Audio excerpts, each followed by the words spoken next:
Assalamualaikum warahmatullahi wabarakatuh. Salam guru penggerak.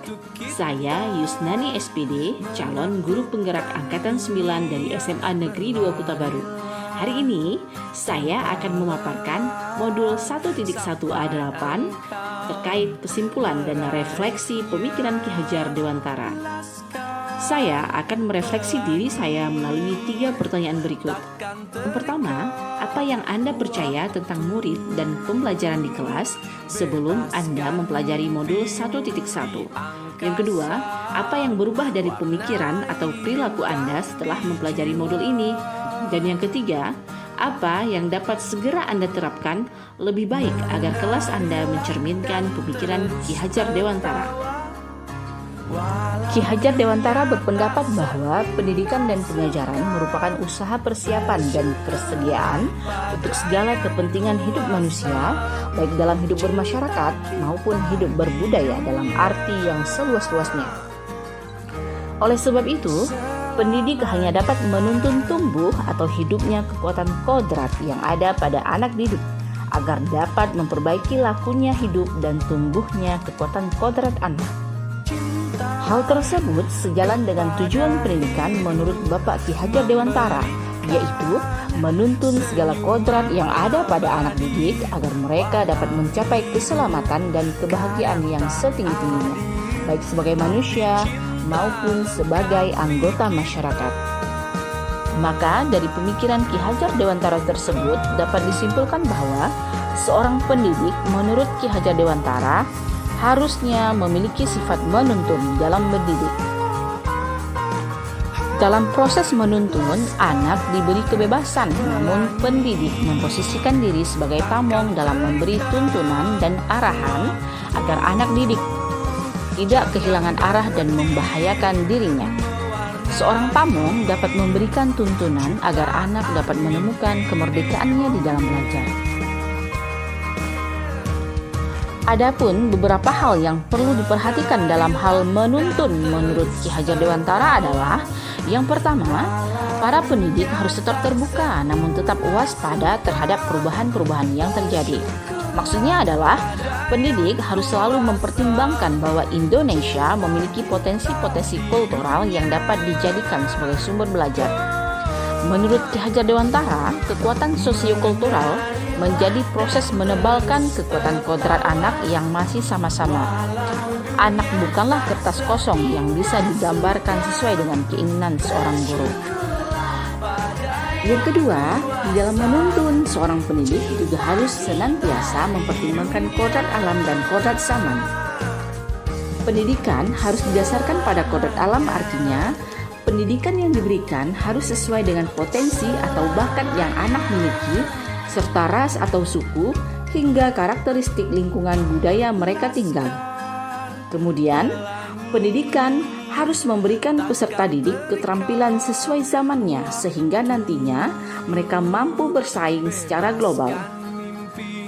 Bila melihat dari kodrat zaman hari ini, pendidikan sangat menekankan pada kemampuan anak untuk memiliki keterampilan abad ke-21, di mana menekankan pada berpikir kritis, kreatif, memiliki kecakapan berkomunikasi, bahkan bekerja sama di dalam tim. Ketiga, yang harus diperhatikan oleh pendidik di dalam menuntun adalah pendidikan yang berhamba pada anak. Berhamba pada anak artinya mementingkan kepentingan anak dari segalanya. Pendidikan yang menghamba pada anak menekankan pada minat, kebutuhan, dan kemampuan individu, menghadirkan model dan metode belajar yang menggali motivasi untuk membangun kebiasaan anak menjadi pembelajar sejati. Yang terakhir, di dalam menuntun, pendidik juga harus memperhatikan karakter atau budi pekerti anak. Budi pekerti dapat diartikan sebagai perpaduan antara cipta, karsa, sehingga menciptakan karya. Maka dari itu, pendidikan yang diselenggarakan haruslah menyeluruh.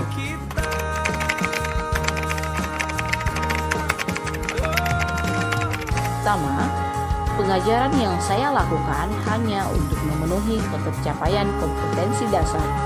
Saya terlalu fokus kepada ketuntasan materi pembelajaran. Yang kedua, saya sering marah-marah ketika ada anak yang terkesan sulit diajak bekerja sama dan bermalas-malasan dalam mengikuti pelajaran. Yang ketiga, saya belum menerapkan pembelajaran yang berdiferensiasi. Yang keempat, posisi murid di dalam pembelajaran yang saya lakukan adalah sebagai objek pembelajaran, bukan sebagai subjek.